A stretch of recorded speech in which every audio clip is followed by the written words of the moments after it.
नमस्कार, स्वागत है आपका हमारे इस YouTube चैनल पर। मैं मुनमुन श्रीवास्तव आपका हार्दिक अभिनंदन करता हूं। बीए प्रोग्राम को लेकर आपके बहुत सारे जो है वो सवाल आए हैं। हमारे साथ मौजूद हैं, आप देख रहे हैं स्क्रीन पर, प्रोफेसर अजय अरोड़ा जो कि प्रिंसिपल हैं रामजस कॉलेज दिल्ली यूनिवर्सिटी के। स्वागत है प्रोफेसर अरोड़ा, और आज हम आपसे जानेंगे बीए प्रोग्राम कोर्स के बारे में। नमस्कार, धन्यवाद मुनमुन जी।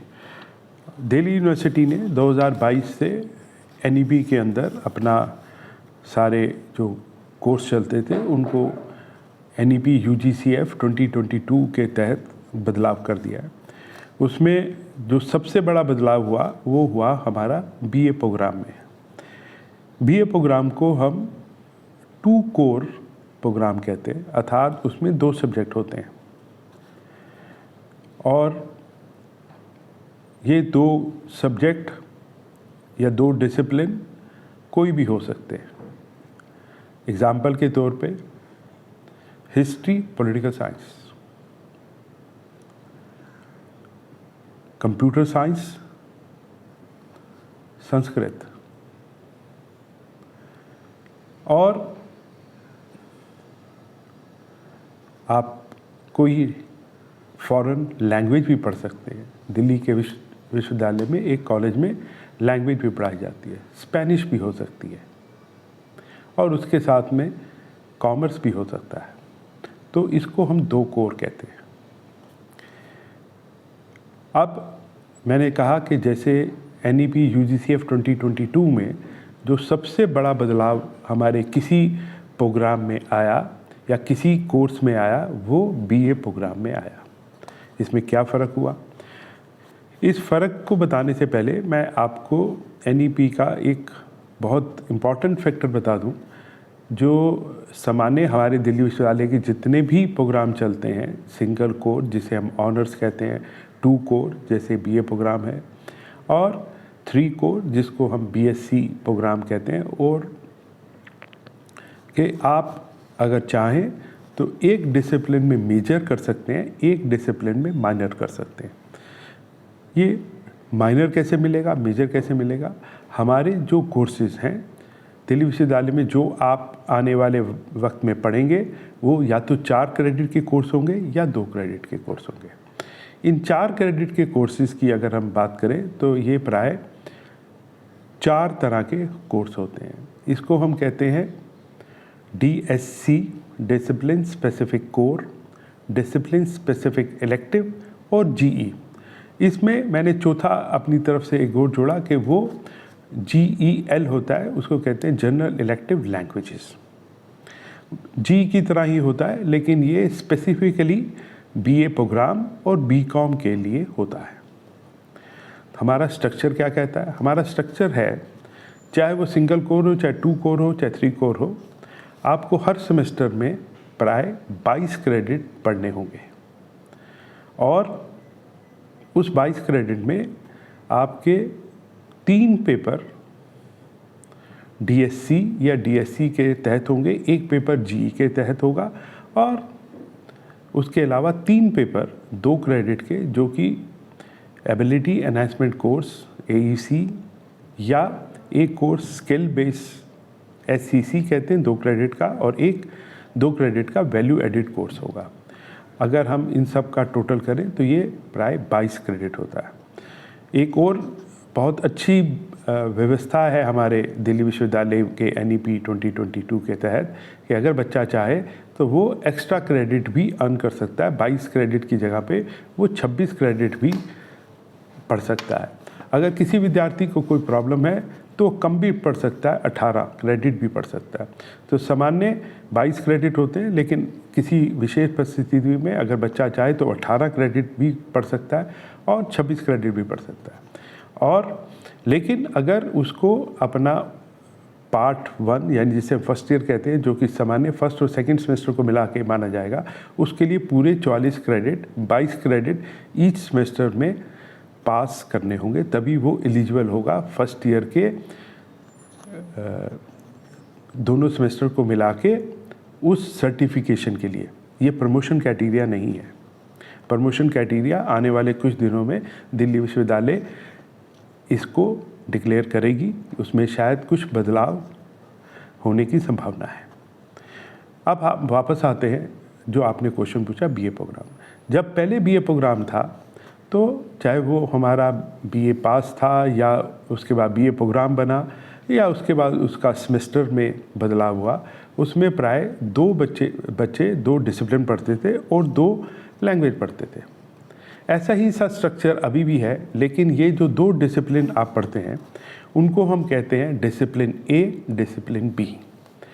और आप हर साल एक सेमेस्टर में एक लैंग्वेज पढ़ेंगे जो आपकी GEL कहलाती है, वो इंग्लिश होगी।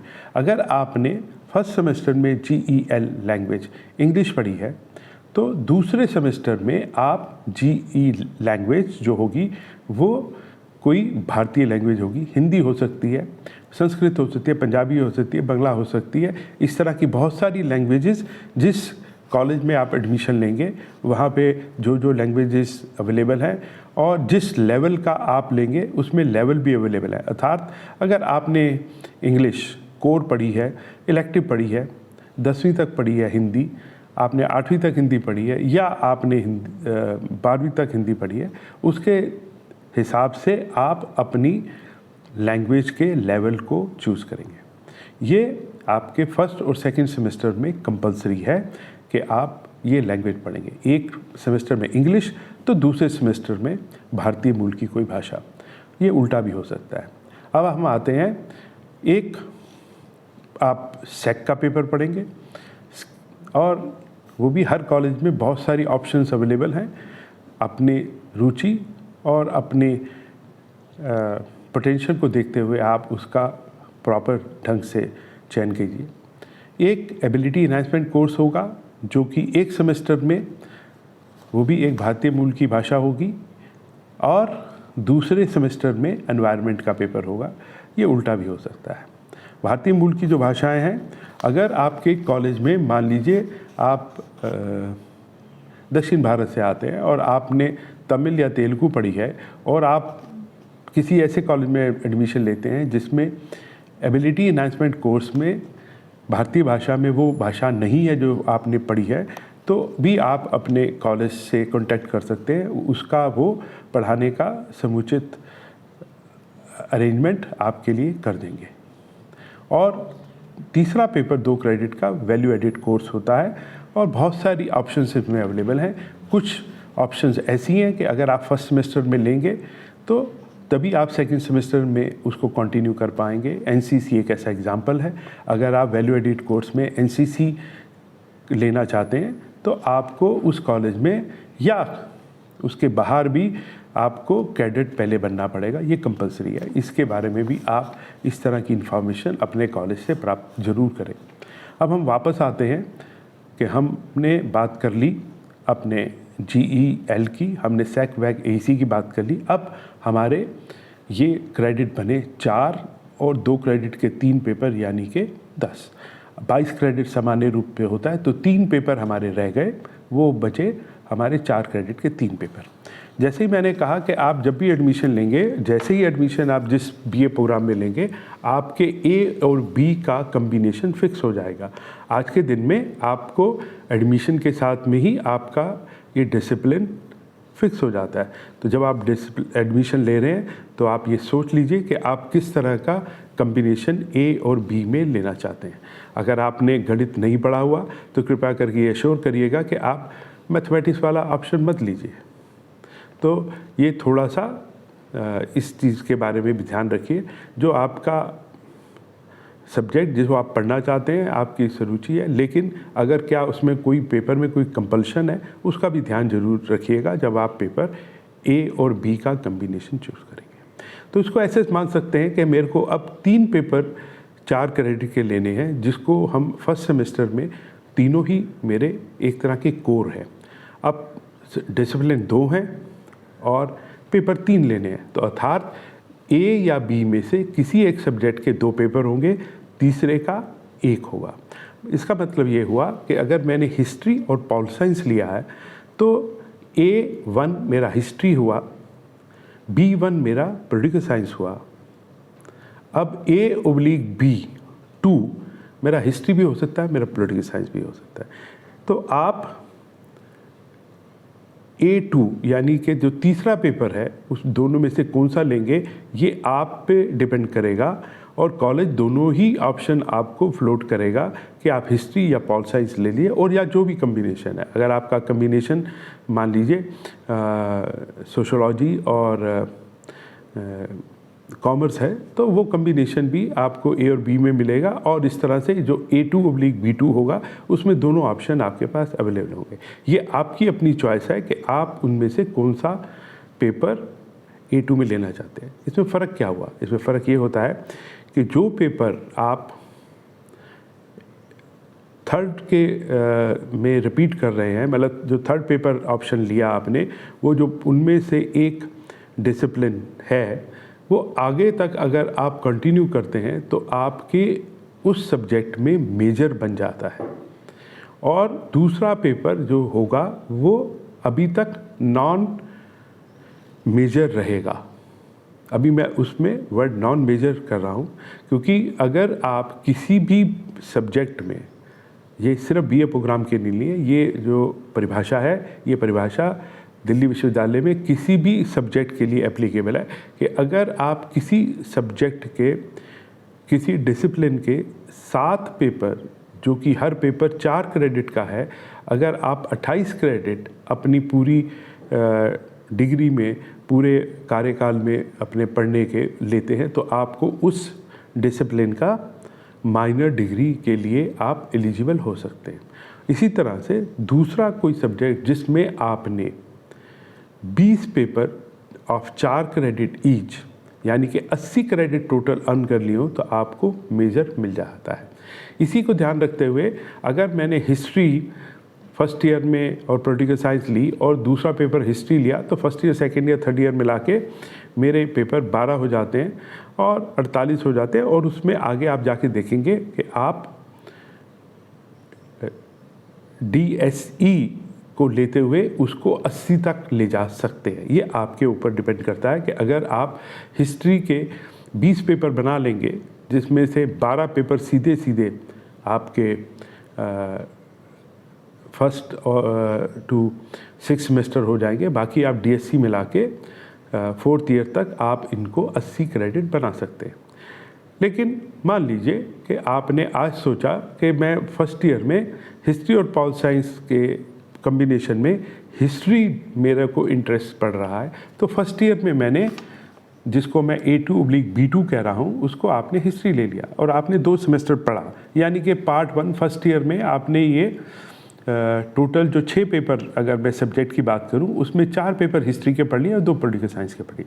लेकिन 1 वर्ष के बाद में आपको ये प्रतीक हुआ कि मैंने जो हिस्ट्री पढ़ी, मेरा इंटरेस्ट शायद पॉलिटिकल साइंस में ज़्यादा है, तो आपको ये एक ऑप्शन अवेलेबल है कि आप सेकेंड ईयर में वापस हिस्ट्री और पॉल साइंस जो आपका A2/B2 में है उसको बदल सकते हैं। लेकिन जो आप बदलेंगे सेकेंड ईयर में, उसके बाद आप उसको बदल नहीं पाएंगे। अगर फर्स्ट ईयर से ही आप वही रखते हैं वो आपकी मर्जी है, लेकिन अगर आप सेकेंड ईयर में चाहें तो वो बदल सकते हैं, लेकिन उसके बाद थर्ड ईयर के और उसके बाद सब्सिक्वेंटली वो आप कम्बिनेशन नहीं बदल सकते। ये एक बहुत बड़ा एडवांटेज है जो पहले BA प्रोग्राम में नहीं होता था। अर्थात आप BA प्रोग्राम से भी एक सब्जेक्ट में आपकी जो चॉइस हो सकती है और उसमें भी एक बदलाव फर्स्ट ईयर के बाद पॉसिबल है। आपको उस सब्जेक्ट में मेजर डिग्री मिल जाएगी और दूसरे सब्जेक्ट में अगर आप DSC के माध्यम से आप दूसरे सब्जेक्ट में माइनर डिग्री भी ले पाएंगे। तो ये सबसे बड़ा मेजर चेंज है जो पहले हमारे BA प्रोग्राम में होता था और अंडर NEP में ये मेन चेंजेस हुई हैं। एक सवाल सर जो है वो स्टूडेंट का है कि मान लीजिए उसका ऑनर्स में एडमिशन नहीं हुआ और BA प्रोग्राम लेता है, तो क्या NEP में प्रावधान है कि उसको ऑनर्स डिग्री मिल जाएगी? देखिए, ऐसा है कि अभी डिग्री के नॉमेनक्लेचर के बारे में मेरा कुछ ज़्यादा कहना अनुचित होगा। अभी कुछ समय में दिल्ली विश्वविद्यालय जल्दी ही डिग्रियों का नॉमेनक्लेचर के बारे में भी क्लैरिफिकेशन और नोटिफिकेशन ले आएगी।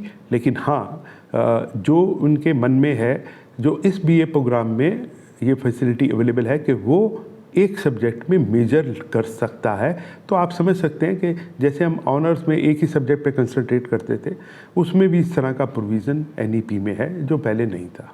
एक सर जैसे प्रेफरेंस शीट जब बनाएंगे बच्चे तो उसमें बीए प्रोग्राम भी भरेंगे, तो कई पेरेंट्स का सवाल है कि क्या ऑनर्स के मुकाबले बीए प्रोग्राम काफ़ी मतलब कमतर है? देखिए, ऐसा नहीं होता है कि कोई किसी से बढ़िया होता है, कोई किसी से कम अच्छा होता है। ये आपकी अपनी चॉइस पे होती है।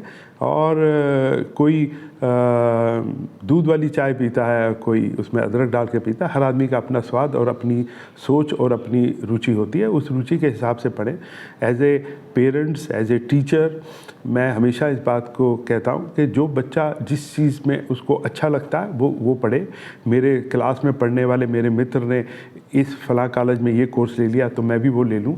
उसका जो इंटरेस्ट है, दिल्ली विश्वविद्यालय के किसी भी कॉलेज में आप कोई भी कोर्स करें, उसमें सारी डिग्री दिल्ली विश्वविद्यालय की होती है। उसमें किसी कॉलेज का नाम नहीं होता। जो आपके इंटरेस्ट में है, जो सब्जेक्ट को आप लाइक करते हैं या एक सब्जेक्ट को नया सीखना चाहते हैं, तो वो भी इसमें प्रोविज़न है कि आप माइनर के टर्म में आप वो पढ़ सकते हैं। बहुत से एडवांटेजेस हैं। मैं आपके माध्यम से इन सभी जो दिल्ली विश्वविद्यालय में एडमिशन लेना चाहते हैं, कृपया करके दिल्ली यूनिवर्सिटी की वेबसाइट में जाएं, विच इज़ du.ac.in।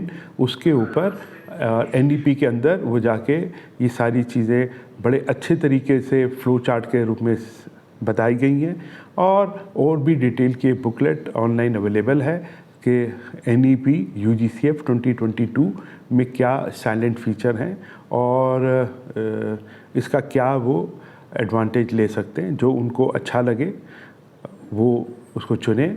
अगर उसमें अच्छा में कुछ उनको कोई क्वेश्चंस हैं तो मुझे लगता है कि दिल्ली यूनिवर्सिटी एडमिशन ब्रांच समय टू समय इस तरह के ऑनलाइन के माध्यम से वेब सेमिनार, और हो सकता है कि कुछ कॉलेजेस भी आने वाले वक्त में बच्चों के लिए इस तरह के इंटरेक्टिव सेशन रखें, तो वो उन कॉलेजों में जाएं और वहाँ से UGCF 2022 ना ही सिर्फ BA प्रोग्राम, बाकी कोर्सेज, बाकी स्ट्रक्चर के बारे में भी वो ज्ञान प्राप्त कर सकते हैं। एक सवाल सर जो है वो है कि UPSC की तैयारी अब बहुत से बच्चे करते हैं और 12th के बाद ही उनका मन बन जाता है कि UPSC की तैयारी करनी है, तो BA प्रोग्राम UPSC की तैयारी में मददगार सब है सर? देखिए, ये क्वेश्चन बड़ा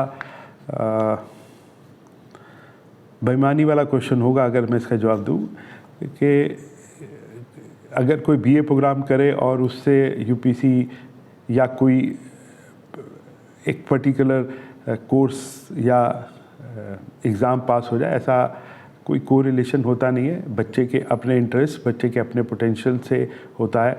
लोग BSc ऑनर फिज़िक्स के साथ में एक सोशोलॉजी लेके भी पास होते हैं। बड़े सारे कम्बिनेशन है, अपनी अपनी इच्छाएं और अपनी अपनी पोटेंशियल पे ये सब होता है। कोई ऐसा कोर्स की ऐसे प्रेफरेंस मेरी समझ से तो नहीं है कि BA प्रोग्राम बेटर होगा BA ऑनर्स में। हर का अपने एडवांटेज, हर के अपने अच्छे पॉइंट होते हैं। आप अपने पोटेंशियल और अपनी चॉइस से अपने हिसाब से अपने कोर्स को चयन करें। सर BA प्रोग्राम में बहुत सारे कॉम्बिनेशन आपने जैसे बताया अभी कि सब्जेक्ट के हिसाब से कॉम्बिनेशन बनाया गया है, हिस्ट्री, सोशल साइंस या तो क्या सर आप सलाह देंगे बच्चों को कि वो जब प्रेफरेंस भरने का समय आए तो मैक्सिमम प्रेफरेंसेस भरें? देखिए, प्रेफरेंसेस पे कोई सीमा तो है नहीं, ठीक है जी। तो प्रेफरेंस और कॉलेज की प्रेफरेंस, कोर्स की प्रेफरेंस, मुझे लगता है कि अगर मैं विद्यार्थी हूं और मैं दिल्ली विश्वविद्यालय में एडमिशन लेना चाहूँगा तो मेरी सोच में सबसे पहले प्रेफरेंस होगी कि मुझे मेरी अपनी चॉइस का कोर्स मिले। और हर कॉलेज सब सामान्य रूप से एक होते हैं, चाहे वो विश्वविद्यालय के दक्षिण परिसर में है, चाहे उत्तरी परिसर में है या किसी आउटस्कर्ट में भी है। सभी जगह सामान्य रूप से एक ही तरह की पढ़ाई, एक ही तरह के एग्ज़ाम होता है, तो इसमें कोई फ़र्क नहीं है। बच्चा जो ठीक समझता है वो करे। और कम्बिनेशन बहुत सारे हैं। कुछ कम्बिनेशन ऐसे भी होते हैं जो बच्चों ने, कुछ सब्जेक्ट ऐसे भी हैं जो स्कूल में नहीं पढ़े, तो उनकी जब कोर्स की शुरुआत होती है, उन पेपरों की, उन सब्जेक्ट की शुरुआत होती है, वो उस तरीके से होती है कि जिस बच्चे ने वो सब्जेक्ट नहीं पढ़ा वो वहाँ से भी शुरू कर सकता है। बहुत बहुत धन्यवाद सर BA प्रोग्राम के स्ट्रक्चर को समझाने के लिए और प्रवेशार्थियों को इतनी ज्ञानवर्धक सलाह के लिए। नमस्कार जी, धन्यवाद जी।